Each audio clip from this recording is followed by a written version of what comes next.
I'm going to Lithuania. Aye, well, it may take a bit of time to get the dosh together.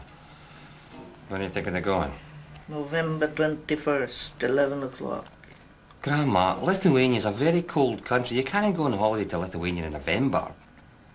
I don't go on holiday, Eddie. I'm going home. To live? Are you out of your mind?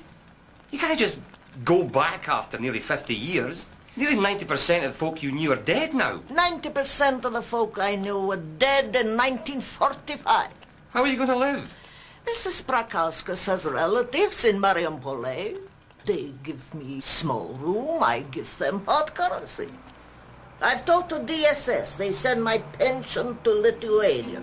Only thing is, you must give me 3,000 pounds. What?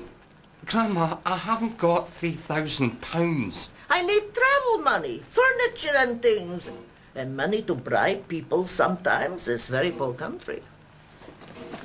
I want to die in my own country, Eddie. It's time to go home now. It's natural to go home. I thought you wanted to see me married. There's still time to get special license. We find nice lassie for you next week. Now there I'm going to remember everything about today, Eddie. I'm going to remember what I had for breakfast, that song that's playing on the radio. Look, just don't get your hopes up too much, eh? Eddie, I'm telling you, if they buy us lunch, we're in. Buy us lunch? Mate, all the big deals are clinched over lunch. Like in Dallas, you ever see JR clinch a deal over coffee? If JR offered you coffee, you were out. If they offer us coffee, Eddie, it's bad news. Come on, you're not excited? Do you want to go into Twinview in the morning and tell them all to bugger off? Aye, sure we. And I'm going to remember that busker over there. Hang in here, my man! You'll be famous one day! Oh! And I'm going to remember that car. And I'm going to remember those trees. I'm going to remember going through this door, Eddie. I'm going to remember this carpet. Eddie McKenna, Campbell Bain to see Paula King home, please. And these awards! Eddie, folk who worked in this building got these awards. You can go right up. It's the 4th floor and Paula will meet you at the lift. And I'm going to remember you, Hen. You're wonderful. You're amazing. Hi, Paula Kinghorn, Senior Producer, Entertainment Department. I'm so glad we can meet at last. I remember reading about your publicity stunt with Spike Milligan in the papers, and we were much impressed with your demo. Fiona, you couldn't get me a coffee, could you? Would you like a coffee? I can't believe she rushed us out of there like that. She didn't. She had a lunch meeting. That should have been our lunch meeting, Eddie. Don't want to keep this as a memento, do you? Well, I'm not going to stand for it. They're not going to treat us like this. Like what? They're interested, Campbell. They're going to get us in to do a pilot as soon as a slot comes up. I'm sorry, but if that's the best they can do, I'm going to Radio Clyde. Campbell, Radio Clyde aren't they interested? Aye, they are. You just don't know it yet. Campbell, maybe in the films a guy can take a handful of his fragile wee dreams into the big white building and they make him a star. But in the real world, you beat your head against a brick wall until it's bloody. And then, maybe, one day, you look up and you see just a wee crack in it. There's a lot more of my blood on that wall than yours, Campbell, and today I looked up and saw that crack. I'll phone Radio Clyde tomorrow. You coming in? Aye. Some letters came to the flat for Fergus. First or second class? Why? Because, Eddie, nobody spends an extra 6 pence to say don't call us, we'll call you. Yes! Fergus!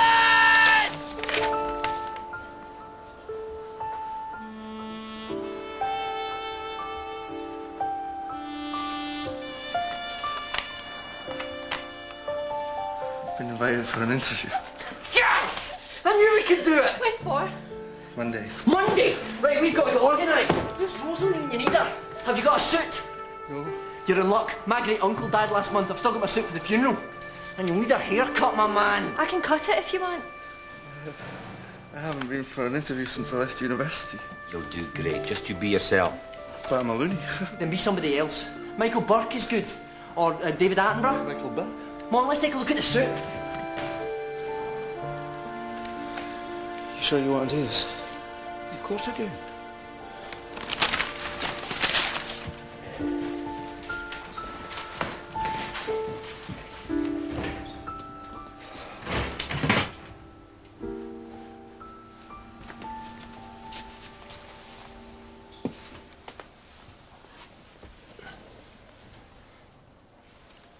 Rosalie. Rosalie, is that you in the cupboard? No.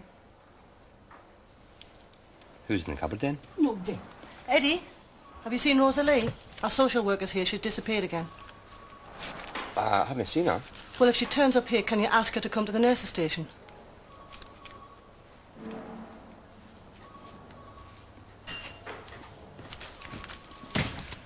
Rosalie, you're hiding for your social worker? They want to make me go to one of them places, Eddie, full of crazy people. But here is full of crazy people. But in them places, there's people who don't flush the toilet, and there's nobody there whose job it is to come in and flush it for them. I could not live in a place like that. I'm going to catch you eventually, Rosalie. But I'm always on the lookout. I'll wake you up in your sleep. I'll not sleep then. You see, there's a 4-month waiting list for supported accommodation. So all I have to do is hide for the next 4 months. I think it's a brilliant plan. You okay? Listen, I was thinking, how would you like to be controller? But you're the controller, Eddie. If I was the controller, what would you be? I might not be able to run the station anymore, see? Why not? My boss says I have to get up. Then lie. Say you have. I'm no good at lying. You're lying for Fergus. That's different, that's a letter. Then write your boss a wee note. I'd have to face him eventually. I can't look somebody in the face and lie. They always know. And you're a salesman? Aye, and a very bad one. But it's all I've got, and sooner or later they catch up with me. Sooner or later they'll catch up with me too. But I have got a lot more hidey holes up my sleeve than they think I have. You do what you have to do, Eddie.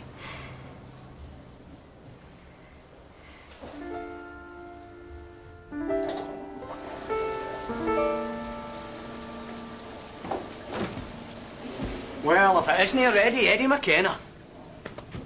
The moustache suits you, by the way. How did you have to show these to Griffin? I'd no choice. He doesn't read newspapers. In fact, I'm not sure he can read. Fortunately, there were pictures. So I hear you might believe this. Told you that. Well, I hear the old man's giving you an ultimatum. Tough decision, eh? The adulation of literally dozens of loony listeners drilling into their wee radio sets against a potential 65 grand in district council commissions next year.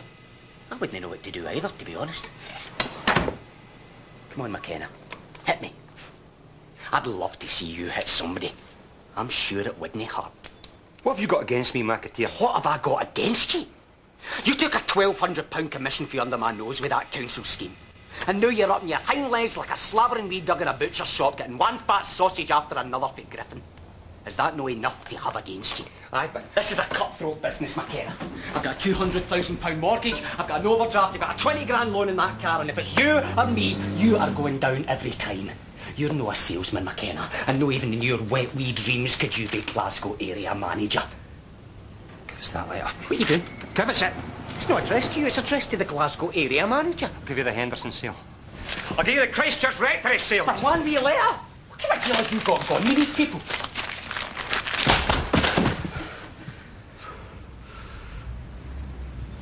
I'm really sorry. Are you okay? I was right. Didn't hurt. You're not going to tell Griffin, are you? About hitting me? About the letter. So he'd know you've been going about trying to impress your big clients with a flash title? Oh, no fear. He probably would promote you to Glasgow area manager.